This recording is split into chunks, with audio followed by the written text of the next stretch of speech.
Cuman ada satu yang gue tadi sih sempat kepikiran. Kan kita Oke. mudiknya paling gede, mudik Lebaran kan paling Hmm, besar ya tahun ini ya, iya. iya kan? Dan gue ngelihatnya mungkin di Q2 nanti laporan keuangan kemungkinan jasa jasa marga yang bagus. Tapi ini Yes, balik lagi disclaimer on ya. disclaimer, Ini disclaimer. ini Ya. gue baru melihat karena lonjakan mudik otomatis kan membuat tol-tol segala Hmm, macam hmm, hmm, hmm. harusnya harusnya Iya, iya, pendapatan laba dari jasa marga itu akan cenderung lebih bagus gitu. Gue lihatnya sih. iya, iya, iya, iya. Wah, Nah itu yang jadi ini mungkin bisa gue lihat. ya, ya, jadi bisa bisa diperhatikan lah ya sama Mm-mm. teman-teman cuan troopers jasa marga. Setuju sih begitu ya teman-teman. Mm-mm. Ya, kalau misalnya kita lihat setelah COVID gitu ya, Ya, atau nggak bisa dibilang 2,5 tahun lah, hampir 3 gitu kan. Dan sekarang mobilitasnya udah balik lagi seperti baik normal. normal begitu Mm-mm. kan. Mm-mm. Dan tentunya kemarin Lebaran pasti rame banget begitu kan. Dan Betul. juga ini pasti menguntungkan banyak-banyak sektor gitu ya, industri bahkan perusahaan-perusahaan. Nah, jadi bisa diperhatikan. Oke, oke, oke, ya. Mungkin kalau misalnya gue balikin lagi nih Mm-mm. pertanyaan lo ke lo gitu ya. Terlepas dari pasca Lebaran, mobilitas masyarakat, kira-kira ada lagi nggak sektor-sektor yang menarik menurut lo? Sebelum Eh, kita mungkin lompat ke Oke. Q&A ya, ada beberapa Mm-mm. teman-teman, Mm-mm. sorry bro ya, ada Gak apa-apa bro. teman-teman di sini kalau misalnya ada yang mau nanya-nanya, boleh ya langsung di Q&A atau nggak di comment sectionnya aja. Nanti kita langsung tanya sama Bro Handi, kita belajar Mm-mm. bareng-bareng. Yep, yep, Oke. boleh. Nah, Seperti yang tadi gue bilang ya, iya. kemungkinan terlepas dari momentum Lebaran, mobilitas yang juga udah meningkat, Iya. ya itu balik lagi yang kayak gue lihat properti masih cukup Mhm, menarik ya pertama. mhm, Kemudian gue ngelihatnya sektor-sektor yang kemungkinan tech kemungkinan akan bergerak ya. Dan mhm, gue lihatnya tech-nya ini lebih ke menunggu momentum dari si FOMC ini sih. mhm, Ya, mhm, jadi kalau begitu FOMC-nya ini eh, nggak ada yang aneh-aneh dan sesuai mhm, prediksi pasar, harusnya tech itu masih bisa gerak. Kita lihat hari ini Goto cukup bagus, kemarin-kemarin bukanya juga cukup bagus, apalagi Goto lagi ada sentimen kerugiannya juga udah menurun gitu ya. Jadi mhm, kemungkinan Goto itu bisa narik tech-tech yang lain. Jadi, tapi mhm. gue lihatnya itu masih cenderung untuk trading jangka pendek sih bro, Iya, iya, masih iya. belum akan kemana-mana sih gitu. Kemudian gue ngelihatnya banking sebelum akhir Mei masih ada potensi dia untuk bergerak ya, Mhm, eh, masih cukup oke. Energi yang mungkin udah mulai terbatas nih bro, mhm, ya karena mhm. kan dividennya udah sebagian besar udah keluar, Iya, ITMG, iya. UNTR udah keluar, kemudian bentar lagi Indi, kemudian akan ada Aro, kemudian PTBA, dan begitu itu udah lewat, eh, sektor energi bakal cenderung akan terkoreksi gitu. Mhm. Karena sentimennya belum ada gitu. Kayak gitu Iya, sih, iya, Bro. iya. Hmm. Oke, Tapi oke. yang gue lihatnya pasti saham-saham atau perusahaan-perusahaan yang berkaitan dengan rupiah itu yang menurut gue akan cenderung lebih bagus. Satunya properti, Mhm, kemungkinan kemudian konstruksi juga bisa untuk trading. Ini mhm. mumpung kan kalau nggak salah konstruksi itu udah naik di minggu lalu, kemudian hari Iya. ini terkoreksi bertepatan dengan kasus korupsinya Waskita Karya, Waskita. Mhm, Nah jadi tapi kan kita bisa trading yang perusahaan yang lain, misalnya Wika, iya, PTPP iya. itu masih cukup bagus lah. Dan sekarang mereka lagi terkoreksi dan itu secara teknikalnya juga sejalan, jadi bisa buy on weakness sih, gitu sih gue lihatnya. Oke, oke. Jadi tadi aku highlight adalah yang sektor-sektor atau perusahaan-perusahaan yang berdekatan atau enggak sangat berkaitan dengan rupiah Ya, lah bro ya, yang rupiah atau suku bunga lah. iya, iya, iya, iya. Oke, oke, oke. Wah, ini bisa jadi catatan juga ya teman-teman ya malam Mm-mm. hari ini buat kita belajar begitu cara Boleh, menganalisa gitu. Oke, thank you bro. Mungkin kita langsung ke Q&A aja nih, ada boleh beberapa. bro. Tadi ada yang nanya nih, tadi lu sempat mention juga sih tentang PTBA ya. Jadi ada yang nanya PTBA kenapa ya drop parah. Mau nanya waktu masuk baiknya di harga berapa ya? Oh, ini PTBA ya. PTBA ya. PTBA itu turun karena itu tadi yang seperti yang tadi gue bilang ya. Sebenarnya laba operasional segala macam bagus. Cuman yang membuat labanya anjlok itu adalah cost-nya. Cost itu termasuk gaji karyawan. Kemudian yang paling beban itu yang seperti yang tadi gue bilang, angkutan batu baranya itu PT kereta apinya itu yang bebannya bengkak. Jadi itu yang menggerus si labanya PTBA. Cuman gue lihat ini tuh itu cuman momentum sesaat sih. Harusnya besok turun udah nggak ARB sih. Harusnya ya. Harusnya besok udah nggak ARB gitu. Gitu sih kalau untuk PTBA. Cuman terus apa lagi bro tadi? Dia nanya harga masuknya baiknya di harga berapa nih kalau dia mau masuk PTBA ya. Untuk PTBA gue liatnya kemungkinan kalau mau itu di sekitar area kalau besok masih bisa dapat di sekitar area 3.800 sampai 3.700 itu boleh jadi area untuk ini sih, untuk dikoleksi gitu. Oke. Tapi ya. Ini ada yang nanya Aces nih, orangnya nanya di comment section sama di Q&A ini juga ya. Aces bagus untuk jangka panjang kah kok, atau Aces tuh kalau untuk swing gimana ya tanggapannya? So far gue liatnya masih belum ya untuk swing jangka jauh, jangka panjang ya. Tapi gue melihatnya justru jangka pendek cukup menarik lah. Dalam artian kalian mau jangka panjang, gue sih nggak melarang gitu. Karena itu balik lagi keputusannya ke kalian gitu ya. Tapi gue melihatnya kayaknya lebih bijak kalau untuk sekarang itu untuk jangka pendek dulu lah. Karena pertama balik lagi marketnya nggak kemana-mana, sahamnya SRWR ini juga cenderung masih bergerak sideways gitu ya. Jadi mending manfaatin range support dan resistance. Ini kan area-area ini 436, 440 ini kan area untuk beli. SRWR ini risknya kecil ya, kemudian resisten itu di sekitar 480 lah, 476 ke atas itu kalian udah boleh nyicil jual. Nah itu bisa kalian manfaatin sih kalau untuk SRWR itu sendiri gitu. Oke. Udah dijawab ya tadi buat yang nanya tentang Aces. Oke, ada yang nanya tentang Excel nih bro, gimana kira-kira, kan mungkin ada hubungannya kali gitu ya sama Lebaran, orang-orang telepon sana sini kali gitu kan. Excel ini kalau nggak salah itu karena ya itu baik lagi laporan keuangannya kurang bagus. Coba gua lihat ya. Ini juga secara flow-nya masih banyak buangan juga, masih belum begitu oke ya. Jadi Excel sih gue lihat kalau memang lagi belum punya, better sih wait and see dulu. Karena sentimennya cukup kurang begitu bagus. Masalahnya yang keluarin barang itu bukan yang clustery.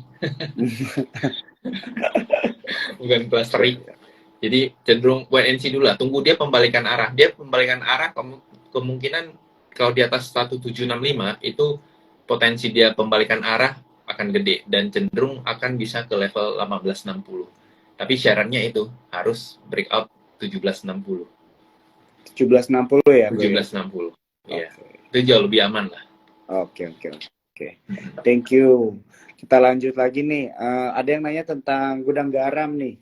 Wah, GGRM atau Adro, buset borong ya nanya. Kita coba dari gudang garamnya deh.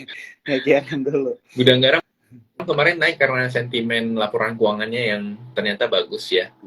Labanya sebenarnya nggak kemana-mana. Laba penjualan pendapatannya sebenarnya masih nggak terlalu jauh lah dibanding. Cuman bebannya yang turun, operasionalnya yang turun, ya itu menyebabkan net profitnya naik gitu. Dan gue lihat kalau secara teknikal mungkin gudang garam tuh akan ngetes di level 26.700. Itu jadi titik supportnya.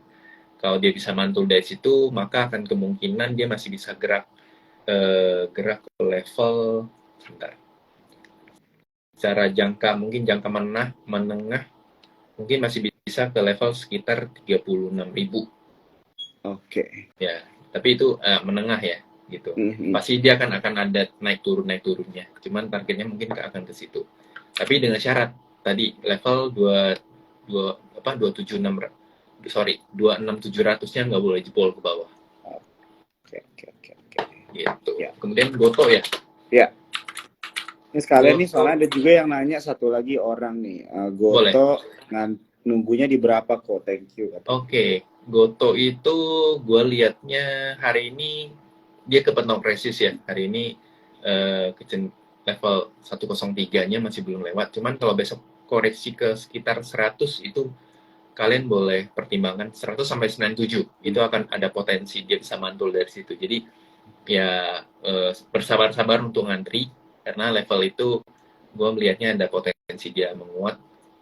Kalau enggak, kalau ternyata besok dia bisa menguat di atas 103, harusnya kalian bisa masuk di 104, tapi disiplin cut loss-nya begitu dia turun di bawah 101, itu kalian harus cut loss. Gitu. Pokoknya besok kalau besok jam 10 dia masih kuat di atas 103, 104, kemungkinan dia bisa bergerak naik. Itu aja kuncinya. Oke. Thank you bro, udah dijawab buat yang Goto ya. Mungkin dua lagi lah bro yang boleh. Belum kita tutup. SMGR gimana nih bro? Nah, SMGR ini kalau nggak salah itu ada sentimen terkait waskita. Dia banyak supply ke konstruksi dan kita tahu konstruksi BUMN kita kan cukup banyak masalah ya, terutama waskita. Dan ini yang terbeban di SMGR gitu loh. SMGR juga tertarik. Yeah. Karena apa? Karena kalau misalnya kita bandingin sama INTP justru sahamnya cenderung sideways, cenderung uptrend gitu. Nah, si SMGR ini malah downtrend gitu. Itu yang menurut gue jadi penyebab SMGR masih belum bergerak sih. Masih cukup banyak sentimen negatifnya lah. Ya. Jadi tadi salah satunya karena dari waskita juga bro ya. Iya, betul. Oke. Tadi ada pertanyaan ini dia nih. Soalnya ngomongnya bilangnya tolong tanya Elsa kenapa lama nggak naik-naik kok. Elsa ya? Iya. Elsa hari ini naik. Tadi pagi harusnya naik dia kepentok resist di level 336, 340, kemudian terkoreksi. Gue nggak tahu, mungkin hari ini dia rilis laporan keuangan mungkin ya. Tapi yang jelas ini akan cenderung dia akan terkoreksi. Bertepatan juga pelemahan dari US oil ya, minyak dunia juga potensi dia terkoreksi itu lebih gede untuk beberapa saat ini lah. Yeah. Jadi gue lihatnya saham-saham Elsa, saham-saham minyak termasuk Elsa, Medco, ya Akra kemungkinan akan koreksi dulu untuk saat ini sih. Jadi itu jadi bisa agak lihat.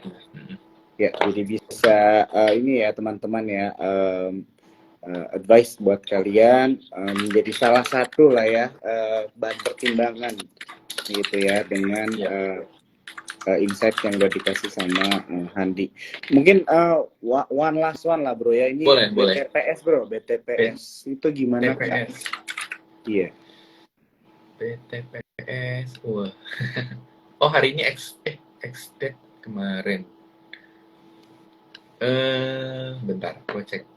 Iya. BTPS itu ada fund yang keluar. Ada fund yang keluar, kemungkinan kecenderungannya mungkin akan ngetes di level sekitar 1895 sampai 18.800. Jadi dia baru nge-break supportnya,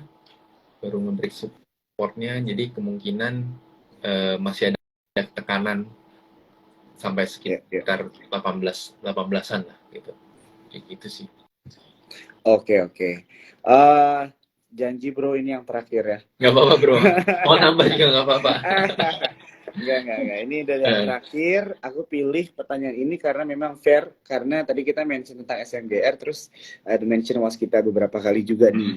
Nah jadi ada yang nanya nih dari Wisantosa nih. Dia nanya, waskita masih ada harapannya enggak? Gitu. Atau bakal turun ke 50 melihat sentimen negatif sekarang ini. Nah mungkin dari Bro Handi sendiri nih kira-kira gimana pendapatnya begitu? Kalau ya? Kalau dia turun ke ke 50 sih enggak lah. Tapi gue takutnya dia itu di suspend. Gue cuma takutnya di suspend. Cuman harusnya sih enggak ya. Harusnya dia kan udah beberapa kali nih kasus korupsinya. Dari tahun-tahun sebelumnya juga kena kasus korupsinya juga. Dan gue rasa harusnya sih enggak sih. Mungkin kalau teman-teman jaga kalau masih dia di sekitar level 19, 198, 197 itu kan ada supportnya. Nah, paling jaga di situ sih. Cuman kalau memang kalian takut, ya kalian boleh kurangin porsi dulu. Kalau misalkan kalian takut nanti kemana bakal terjadi apa-apa, ya better dihindari dulu lah. Gitu. Jadi dari 198, 197 tadi ya, lihat di angka segitu untuk jaga-jaga. Begitu kan, kalau misalnya takut boleh keluar sedikit lah ya.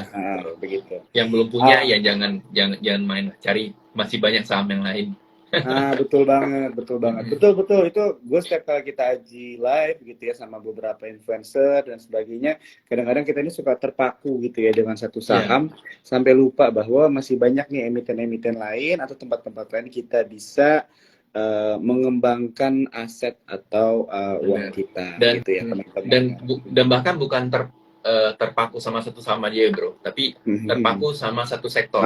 Jadi betul. Yang harus move on itu bukan cuman kita terhadap gebetan kita, tapi kita terhadap sektor saham. Karena kan tiap musim kan berubah bro.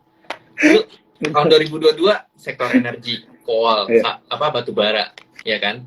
Tapi di 2021 kita main di mana? Di sektor bank digital, gitu. 2020 di sektor kesehatan, di sektor nikel, gitu. Jadi kita itu udah kasih contoh bahwasannya kita tuh sebagai trader harus bisa move on gitu. Kita harus bisa, sektor ini udah kelar, berarti kita udah nggak usah berurusan dengan sektor itu lagi. Kita cari sektor yang lagi rame itu di mana. Jadi kita cenderung nyari sektor atau pasar yang rame itu lagi ngomongin apa sih, ya udah kita lihat potensinya, masih ada potensi nggak di situ, kayak gitu.